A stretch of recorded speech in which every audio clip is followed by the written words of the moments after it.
हरे कृष्णा। आप सभी भक्तों का दिन शुभ और मंगलमय हो। आज के वीडियो में आप सभी रसपान करें मार्गशीर्ष मास महात्म्य कथा अध्याय 6।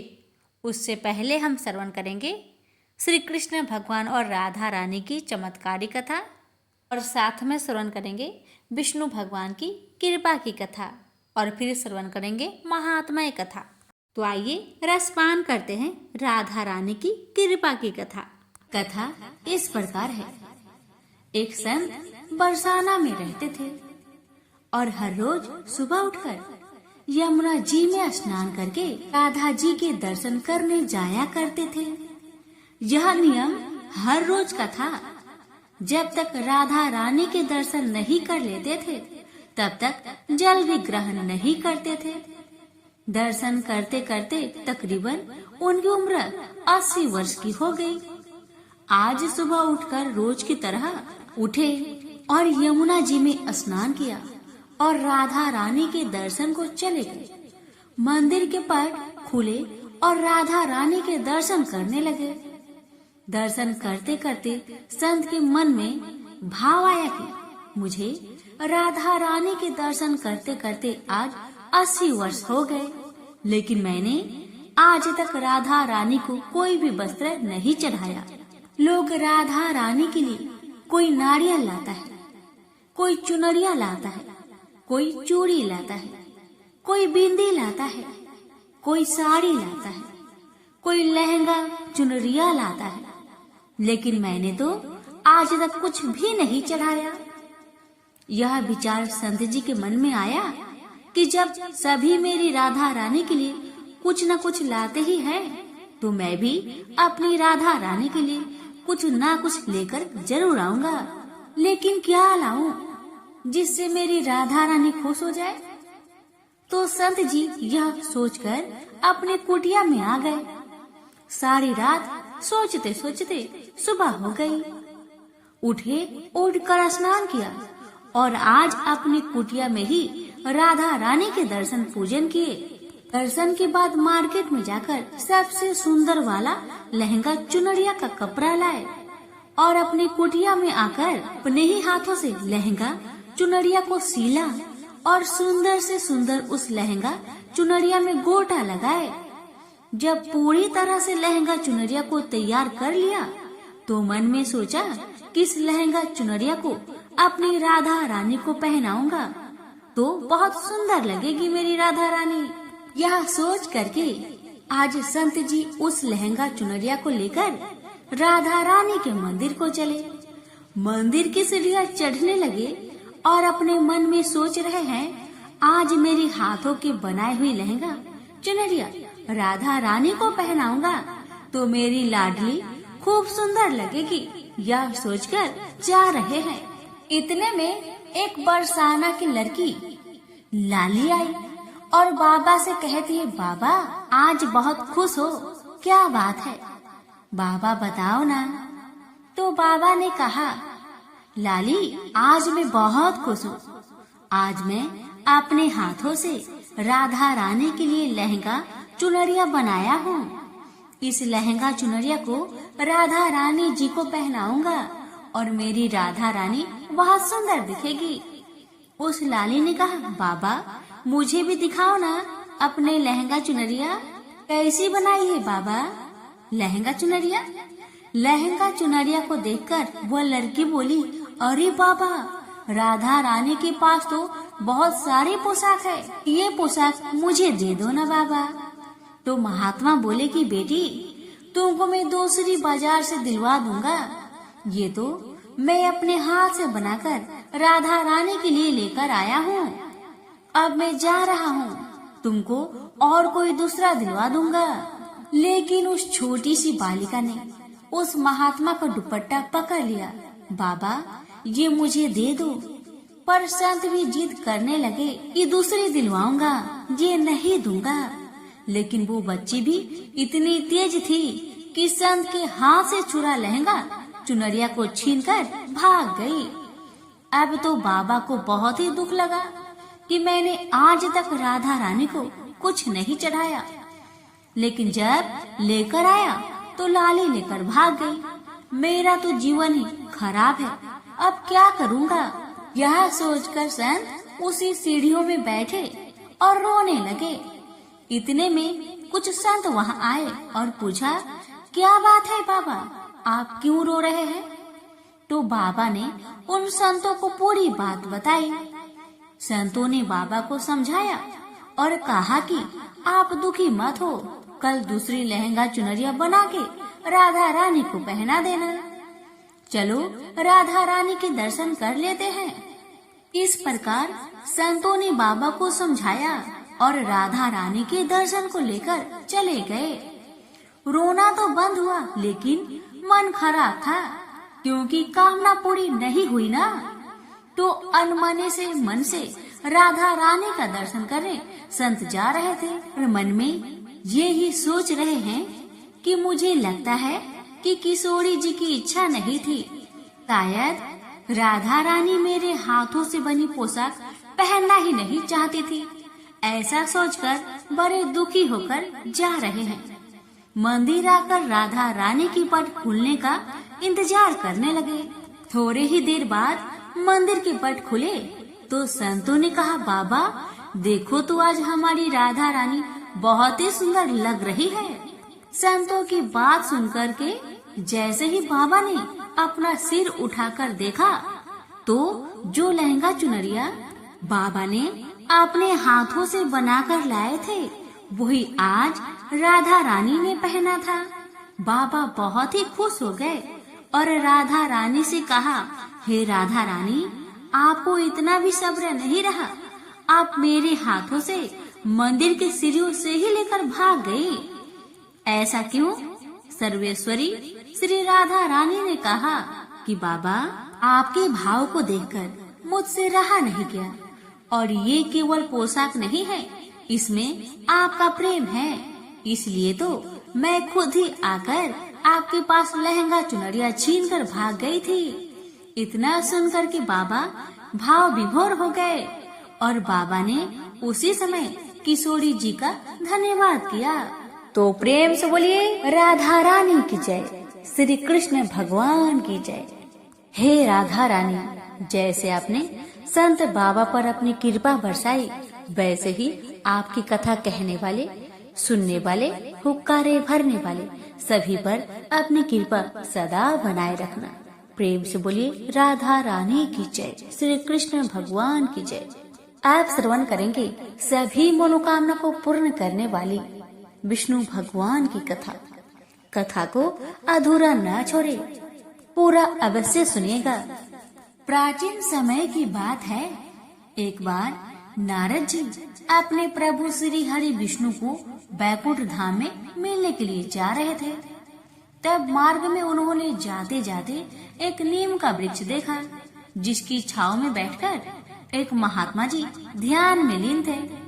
नारद जी के मन में विचार आया कि ये मेरे प्रभु के भक्त हैं, मैं तो जा ही रहा हूँ, क्यों ना इनसे भी पूछ लूं कि क्या ये कोई अपना संदेश भगवान तक पहुँचाना चाहते हैं। ऐसा सोच विचार कर नारद जी ने महात्मा को प्रणाम किया और कहा कि हे महात्मा, मैं सृष्टि के पालन करता प्रभु के पास जा रहा हूँ। अगर आप उन तक कोई बात पहुँचाना चाहते हैं तो मुझे बता दीजिए, मैं उन्हें बता दूंगा। तब महात्मा जी ने कहा, आपकी मुझ पर बड़ी कृपा होगी अगर आप मेरे एक प्रश्न का उत्तर ले आएंगे। तो नारद जी ने कहा कि कहिए आपका क्या प्रश्न है। तो महात्मा जी ने कहा कि मैं भगवान के दर्शन के लिए यहाँ ध्यान व तप कर रहा हूँ। आप बस पूछ आइएगा कि मेरी तरफ से कि मुझे उनके दर्शन कब होंगे। नारद जी ने कहा ठीक है, और वहाँ से चले गए। श्री हरि के पास पहुंचकर उन्हें प्रणाम किया। उनकी पूजा अर्चना करने के बाद कुछ देर उन्हें बताने लगे कि आज आपके पास आते आते मार्ग में एक महात्मा मिले, जो विशाल नीम के वृक्ष के नीचे बैठकर आपका तप कर रहे थे।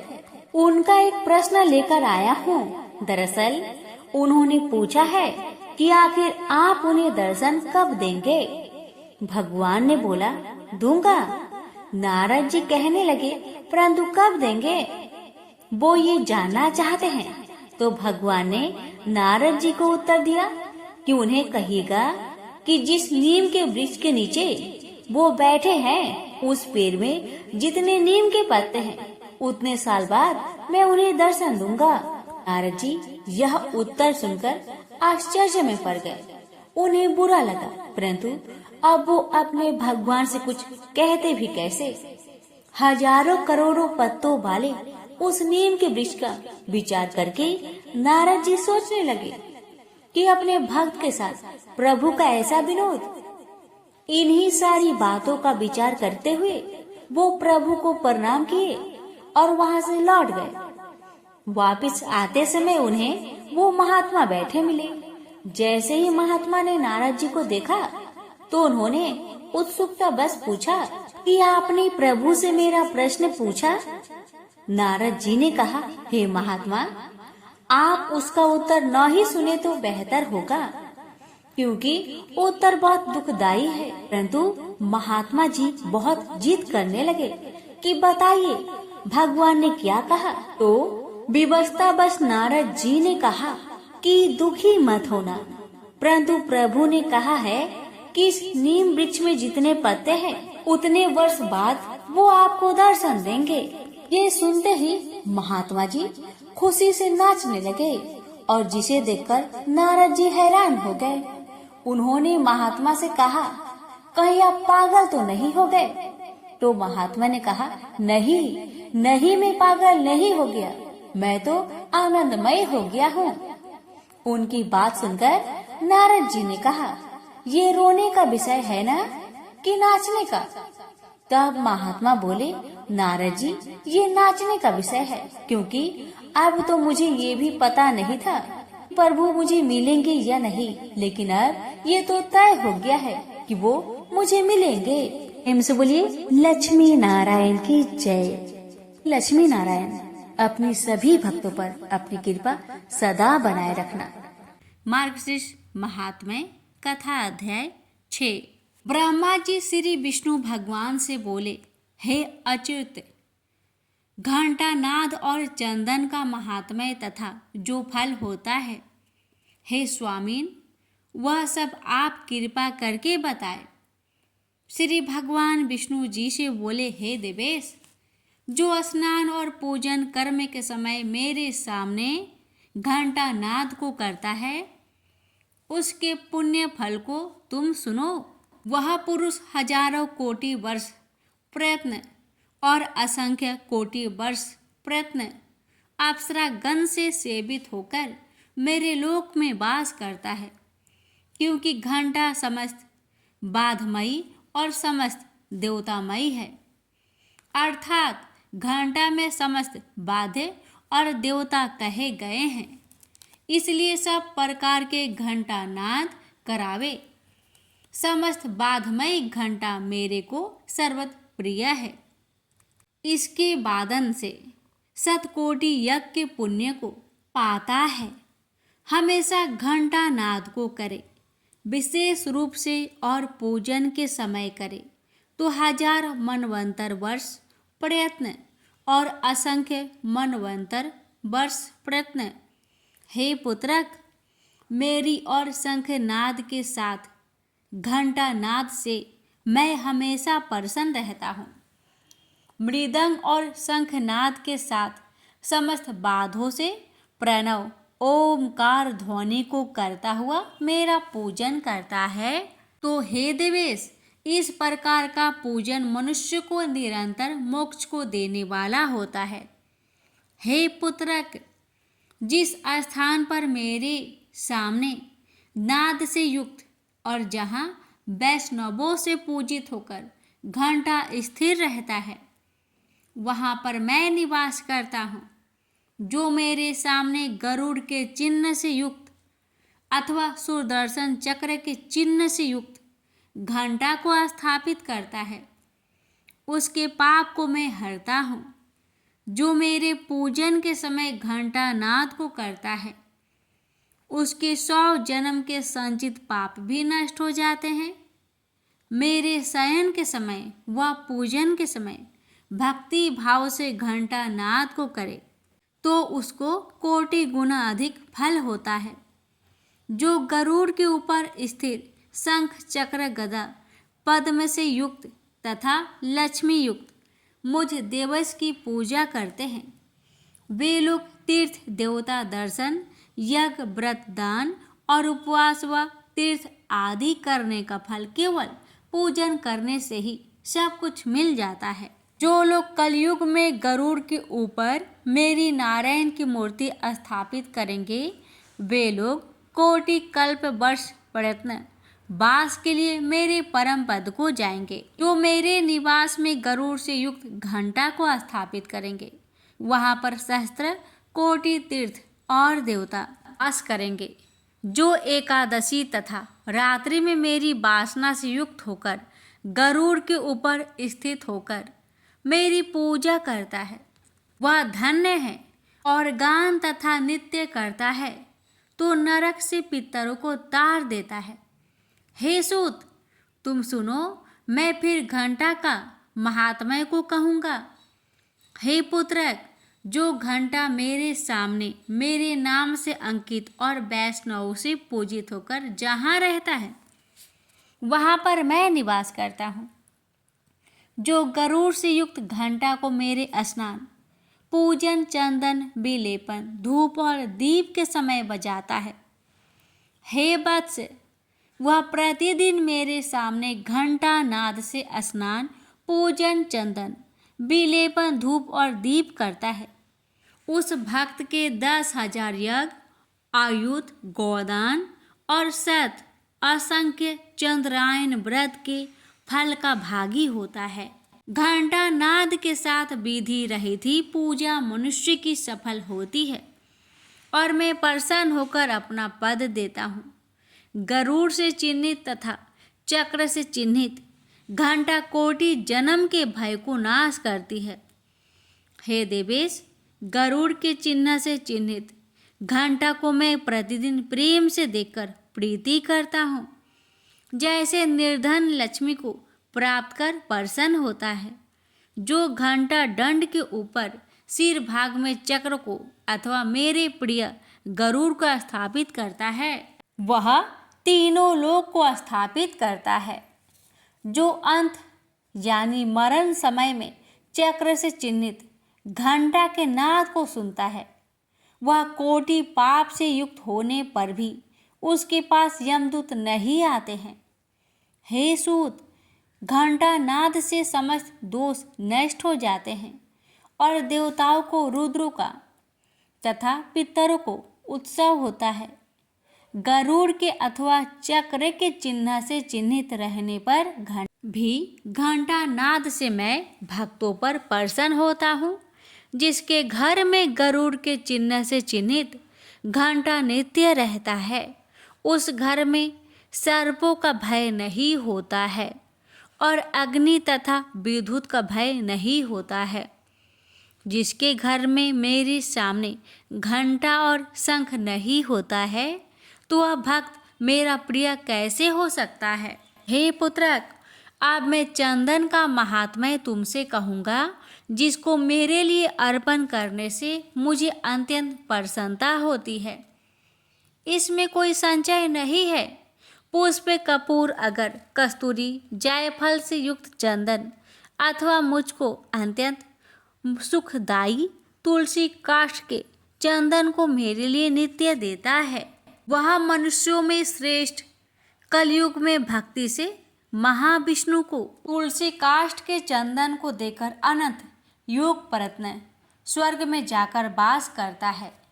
जो तुलसी काष्ठ के चंदन को मेरे लिए देता है और मालती पुष्प से मेरा पूजन करता है, वह दोबारा माता का स्तन का दूध पीने वाला नहीं होता, अर्थात पुनः जन्म का भागी नहीं होता है। मैं तुलसी काष्ठ के चंदन को अर्पण करने से 100 जन्म के किए हुए समस्त पापों को नष्ट कर देता हूँ, क्योंकि समस्त देवताओं को तुलसी काष्ठ का चंदन प्रिय है और पितरों को तुलसी काष्ठ का चंदन विशेष प्रिय है। जैसे मुझे सदा प्रिय है, तभी तक श्रीखंड चंदन श्रेष्ठ है और तभी तक काला अगरू श्रेष्ठ है। जब तक पुण्य तुलसी काष्ठ का चंदन मेरे लिए पूजा में अर्पित देखने में नहीं आता है, तभी तक कस्तूरी का सुगंध है और तभी तक कपूर की सुगंध है। जो लोग कलयुग में और मार्गशीर्ष मास में मेरे लिए तुलसी काष्ठ का चंदन देते हैं, वे लोग कृतार्थ हो जाते हैं। इसमें कोई संशय नहीं है। जो भगवत होकर कलयुग में मार्गशीर्ष मास के आने पर तुलसी काष्ठ के चंदन को नहीं देता है, वह मनुष्य भगवत नहीं है। जो मार्गशीर्ष मास में कुमकुम अगर श्रीखंड चंदन से मेरे शरीर में लेपन करता है, वह कोटि कल्प वर्ष प्रयत्न स्वर्ग में जाकर वास करता है।